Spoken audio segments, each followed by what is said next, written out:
Rabbin émérite David Drach, devenu l'abbé Paul Drach, de l'harmonie entre l'Église et la synagogue, suite. Quant aux vicissitudes si diverses de ma destinée personnelle, depuis ce que j'appelle ma sortie d'Égypte, c'est-à-dire depuis que la miséricorde divine a délivré mes enfants des mains de leurs ravisseurs et les a rendus à l'Église, puisque l'histoire en est demandée par des personnes envers qui l'obéissance est un devoir pour moi, j'en ferai l'objet en son temps, et Dieu aidant, d'un livre à part. J'ai la confiance, mes chers frères, que la lecture de cet ouvrage, que je n'ai composé ni pour ma gloire, ni pour la gloire de la maison de mon Père, Isaïe chapitre 22, verset 24, mais pour celle de l'Éternel notre Rédempteur, le Rédempteur d'Israël.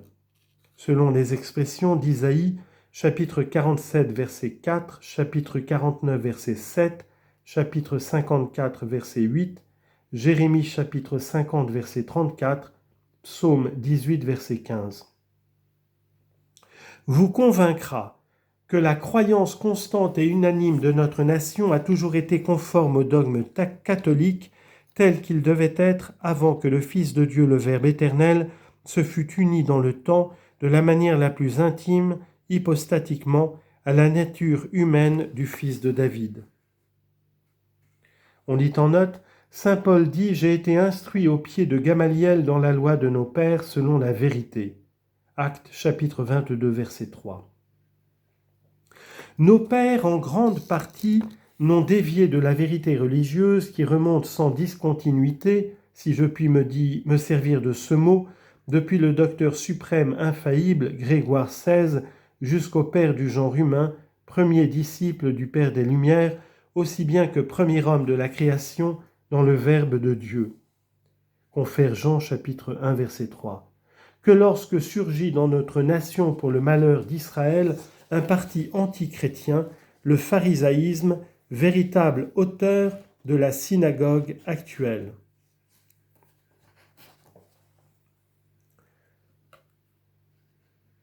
Synagogue nouvelle qui a fait schisme avec la synagogue ancienne dont Jésus-Christ a ouvert les portes à tous les peuples de la terre.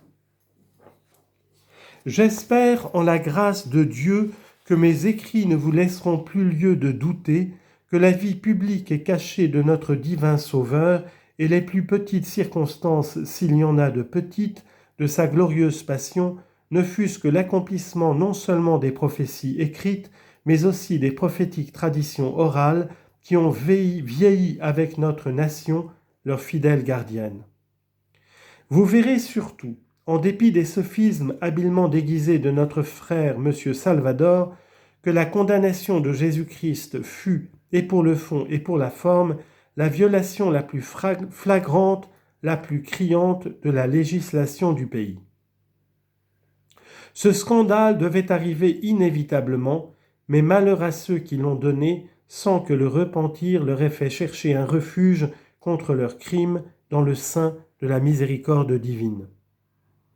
Mais je puis vous indiquer, mes chers frères, un moyen de découvrir la vérité plus sûr encore que l'appréciation de nos antiques traditions.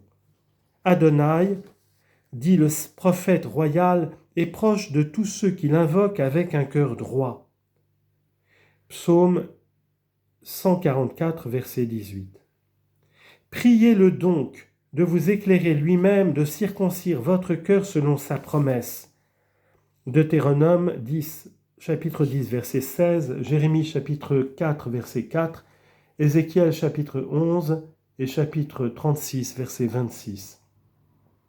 En notant les ténèbres qui le couvrent, funeste prépuce. Que la persévérance soutienne votre prière, car c'est la prière qui demande et c'est la persévérance qui obtient, et bientôt vous demanderez cette grâce par le mérite infini des souffrances du Messie Jésus, et vous recourrez à la puissante intercession de la Reine du ciel et des anges, Marie, la Mère de Dieu.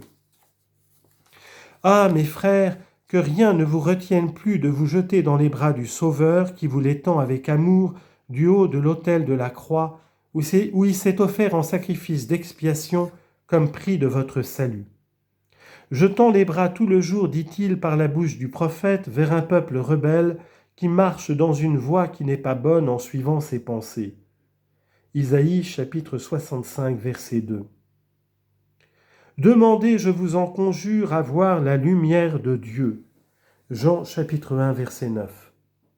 Celui dont la vérité demeure éternellement, psaume 116 verset 2, a fait la promesse suivante à tous ceux qui viennent à lui avec confiance: demandez et vous recevrez, cherchez et vous trouverez, frappez et il vous sera ouvert. Matthieu chapitre 7 versets 7 et 8. Ô Jésus digne de toute adoration, Fils unique et sans commencement du divin ancien des jours, Daniel chapitre 7 versets 9, 13 et 22, toi par qui seul on arrive au Père, Jean chapitre 14 verset 6, répands ta bénédiction sur mon travail, afin qu'il remette mes frères égarés dans la voie qui mène à la gloire de tes saints et à la félicité éternelle. Je me fie dans la parole que vous avez mise dans la bouche de votre prophète.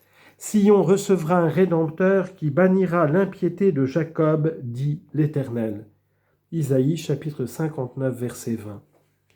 Et vous, mère de mon Dieu, et après lui mon unique espérance, glorieuse reine du ciel, vierge pure, dès le premier moment de votre être, de toute souillure du péché, vous que l'on n'a jamais invoqué en vain, vous qui fûtes ma consolation et mon soutien au jour de mes grandes tribulations, obtenez de votre divin Fils qu'Israël prête l'oreille à ma voix et qu'il soit touché de la grâce d'en haut. Puisse la promesse de son rappel s'accomplir bientôt. Puissent mes frères selon la chair dans les transports d'une sainte allégresse faire bientôt retentir toutes les terres où ils sont dispersés de ces paroles de votre sublime cantique. Il a relevé Israël son serviteur, se souvenant de sa miséricorde, ainsi qu'il l'a promis à nos pères, à Abraham et à sa postérité pour jamais. Luc chapitre 1, versets 54 et 55. Fin de ce livre. Que le Seigneur vous bénisse. Baruch Hashem.